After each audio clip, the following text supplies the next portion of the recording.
যারা জুলাই বিপ্লব মানবেন না তাদের জন্য ২৬ সালে কোনো নির্বাচন নাই। আমরা ভদ্র ভাষায় কথা বলছি, ভদ্র ভাষায় কথা বলবো, কিন্তু আমাদের দাবির ব্যাপারে আমরা হিমালয়ের মতো অনড় থাকব। মুক্তিকামী মানুষের কথা একটাই, জাতীয় সংসদ নির্বাচনের আগে গণভোট অনুষ্ঠিত হতে হবে। যতক্ষণ পর্যন্ত জনগণের দাবি আদায় না হবে আমাদের আন্দোলন দুর্বার গতিতে চলতে থাকবে ইনশাআল্লাহ। জুলাই বিপ্লবের মধ্য দিয়ে ফ্যাসিবাদের পতন হওয়ার কারণেই আজ পল্টন মোড়েও এই সমাবেশ অনুষ্ঠিত হতে পারছে। আলহামদুলিল্লাহ রাব্বিল আলামিন। আমাদের দাবি খুব বেশি নয়, অস্পষ্ট নয়, দাবি কম, খুবই সুস্পষ্ট। ১ নম্বর দাবি হচ্ছে জুলাই বিপ্লবকে স্বীকৃতি দিতে হবে। যারা জুলাই বিপ্লব মানবেন না তাদের জন্য ২৬ সালে কোনো নির্বাচন নাই। ২৬-এর নির্বাচন দেখতে হলে আগে জুলাই বিপ্লবের স্বীকৃতি লাগবে। আর জুলাই বিপ্লবের স্বীকৃতি দিতে হলে জুলাই সনদের আইনি ভিত্তি দিতেই হবে।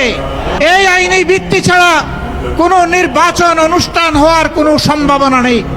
এদেশের মুক্তিকামী মানুষের কথা একটাই, জাতীয় সংসদ নির্বাচনের আগে গণভোট অনুষ্ঠিত হতে হবে। গণভোটের ব্যাপারে সকল দল একমত, তাহলে তারিখ নিয়ে এই বায়নাবাজি কেন? একমত হয়ে যখন স্বাক্ষর করেছি সবাই, তখন গণভোট আগে হওয়াই হচ্ছে যুক্তিযুক্ত। এর মধ্য দিয়ে আইনি ভিত্তির পাটাতন তৈরি হবে ইনশাআল্লাহ, এবং এর ভিত্তিতেই আগামী জাতীয় সংসদের নির্বাচন অনুষ্ঠিত হবে। ওই নির্বাচন যখন অনুষ্ঠিত হবে তখন আর কোনো সংশয় সন্দেহ থাকবে না। আমরা চাই আগামী ফেব্রুয়ারিতে রোজার আগেই জাতীয় সংসদ নির্বাচন অনুষ্ঠিত হোক। এইটা দিয়ে কেউ ধূম্রজাল সৃষ্টি করার পায়তারা চালাবেন না, উদূর পিণ্ডি বুদির গাড়ে ফেলবেন না।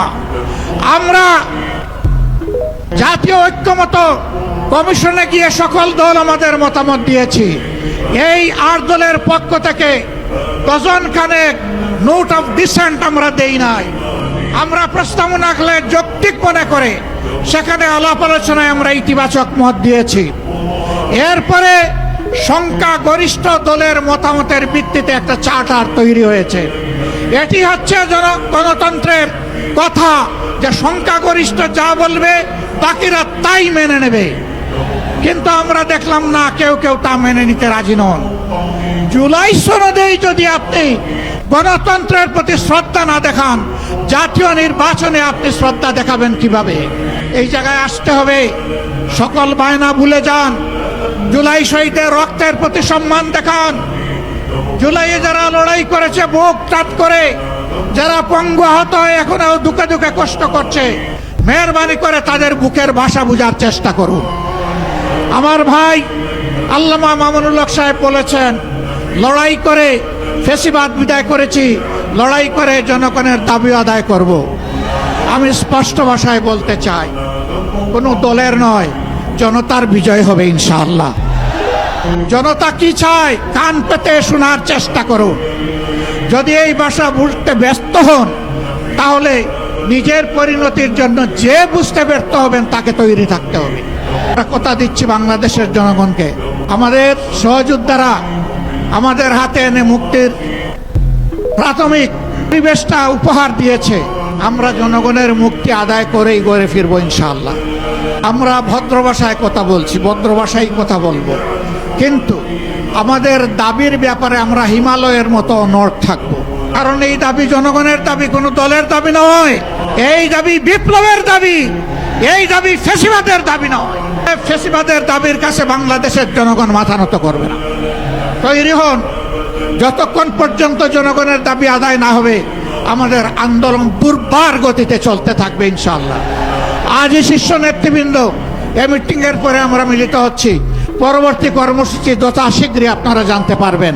সেই কর্মসূচি বাস্তবায়নের জন্য প্রস্তুতি নেওয়ার আহ্বান জানিয়ে এবং সরকারকে জনগণের ভাষা বুঝে অতি শীঘ্র গণভোট আগে দেওয়ার সিদ্ধান্ত নেওয়ার আহ্বান জানিয়ে আমার বক্তব্য এখানেই শেষ করছি। আল্লাহ হাফেজ। বাংলাদেশ জিন্দাবাদ। আর দলীয় আজকের এই সমাবেশ জনগণের দাবি আদায়ের পাঠাতন হোক। আসসালামু আলাইকুম ওয়া রাহমাতুল্লাহ।